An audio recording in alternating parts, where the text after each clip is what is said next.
tó kí owó tó pọ̀ lówó náà tán ní ká fi jíṣẹ́ ṣùgbọ́n àgbọ̀dọ̀ sọ níta gómìnà gbé owó síta àti sọye tí wọ́n fi rán wa sí lókàkéèsì a lè ti sọ fáwọn Ìwó board of trustee oye tí gómìnà ní ká fi sílẹ̀ kábíyèsí ẹgbàá mi láyè kí n ka ìwé gómìnà tí wọ́n fi lé mi lọ́wọ́ lálẹ́ àná.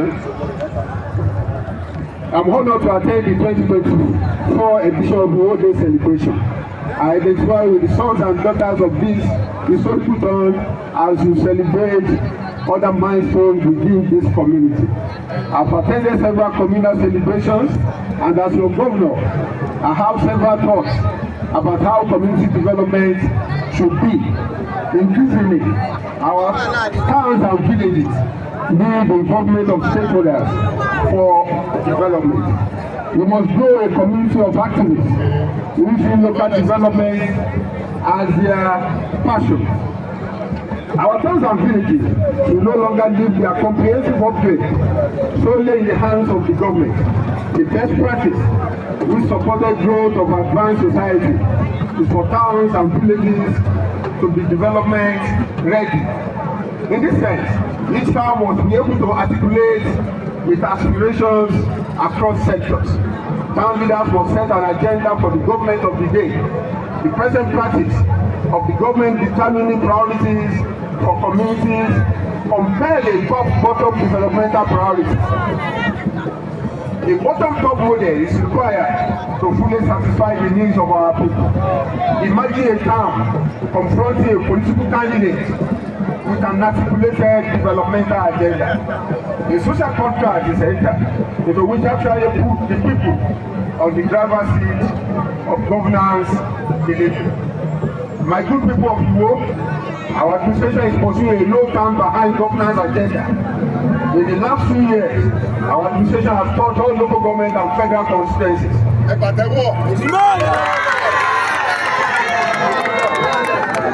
We have delivered across the sectors without discrimination.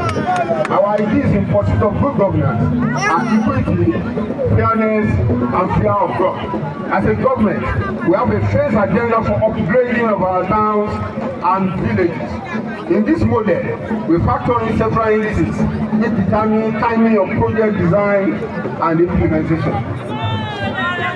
We are determined to upgrade major towns within lifespan of this administration. For Iwo Town, we are currently constructing several roads and bridges. You all can testify. We have reconstructed the collapsed Adeke bridge under my direction. Your son, who is a technocrat in charge of highway, is ensuring that the work got a fair share of road project allocations. The Tonga-Iwo Road has received attention after my visit to the Minister of Works. Again, your son, our Senator for Osun West, is following up. We must break the jinx on that road, on that long delayed project. We have executed over 30 community projects, which include several primary healthcare centers and rural units. Iwo has the highest number of community development projects across the state. Your son, who is in charge of the Agency for Community Development, Emioju, is doing well. We are rehabilitating Iwo water works from the equipment refurbishing to the laying of pipes after several decades of neglect. The project is ongoing. Again, your son, who is the Commissioner for Water Resources, is putting all attention to the ongoing water works rehabilitation across the state, including Iwo. Under my direction,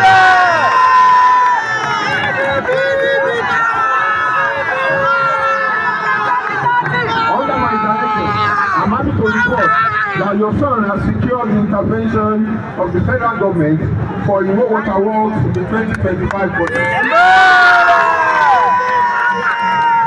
On Iwo Osogbo Road, all impediments, delay and completion are now clear. The fast-track implementation plan is now in place.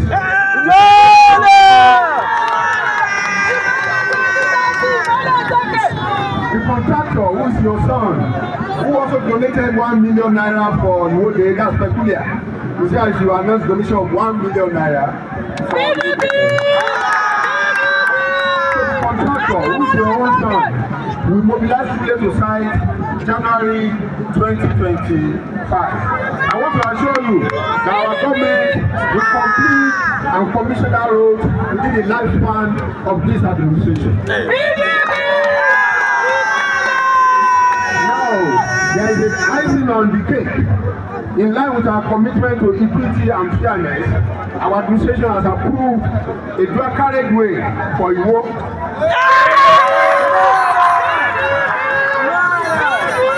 The dualization of Adeke Olori Road will be done in 2 phases. The first phase will run from Odori to post office with a branching to the front of the palace from the roundabout.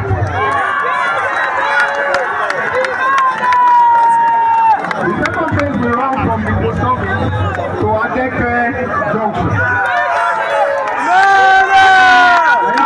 The Ministry of Work and Infrastructure to host community engagement events with stakeholders on the proposal list. Additionally, the ministry is further directed to mobilize the site from January to commence the dualization project.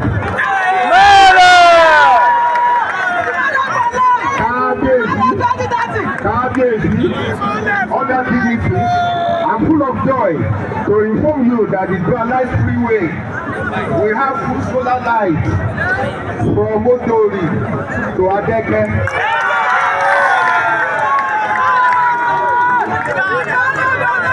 I want to assure you that we will deliver all this under record time with direct emphasis on local content. We will ensure that we use local personnel, local suppliers, and local engineers. Our goal is to deepen prosperity by ensuring that Osun money circulates within Osun. Ladies and gentlemen, we will also start to benefit from the recently launched Imole Agropreneur project. The project targets a PPP arrangement to raise a new generation of agropreneurs to be supported by the government. The project was launched at Mesile recently. To this end, I'm further directing the Ministry of Agriculture to link up with the Director of Agriculture in all local governments, as well as the traditional rulers, to secure land and register potential agropreneurs. Kabiyesi, this project is what was key into this. Ladies and gentlemen, our administration has rehabilitated 200 out of 400 primary healthcare centers across the state. For 2025, we are expanding our remodeling hand to the general hospitals. The World General Hospital is listed for upgrade in 2025.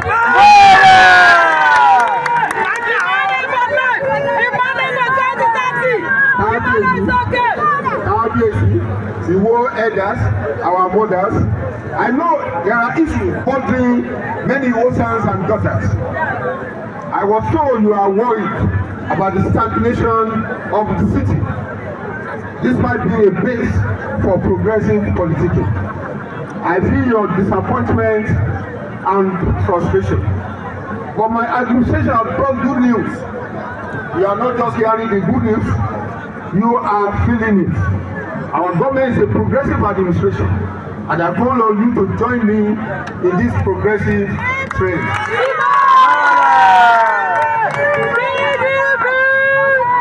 I'm committed to lifting our major towns and villages out of underdevelopment. I vow to God that I will not relent in my drive until our towns and villages escape the shameful trap of stagnation. To our traditional ruler, I appeal for peace, unity, and developmental collaboration. I have due respect for our traditional rulers at all levels. I cherish the Yoruba tradition and the rulership heritage. I will do all within my powers to promote and develop our traditional institutions. This was important in was in pursuit of that goal that I reaffirmed the law that oluwo of the whole land is and remain the president of the World Council of Traditional. I stand by that reaffirmation because that is what the law and the tradition say. I won't support historical revisionism. I urge KBC to exercise its new, old, and incoming powers with all sense of accommodation. I urge our traditional rulers to unite and join hands with our administration to develop the state. I'm in a hurry to take Osun to the promised land of advanced infrastructure, commendable human development index, wide developed agro-industrial society, and a community of shared prosperity. I thank you for listening. Okay,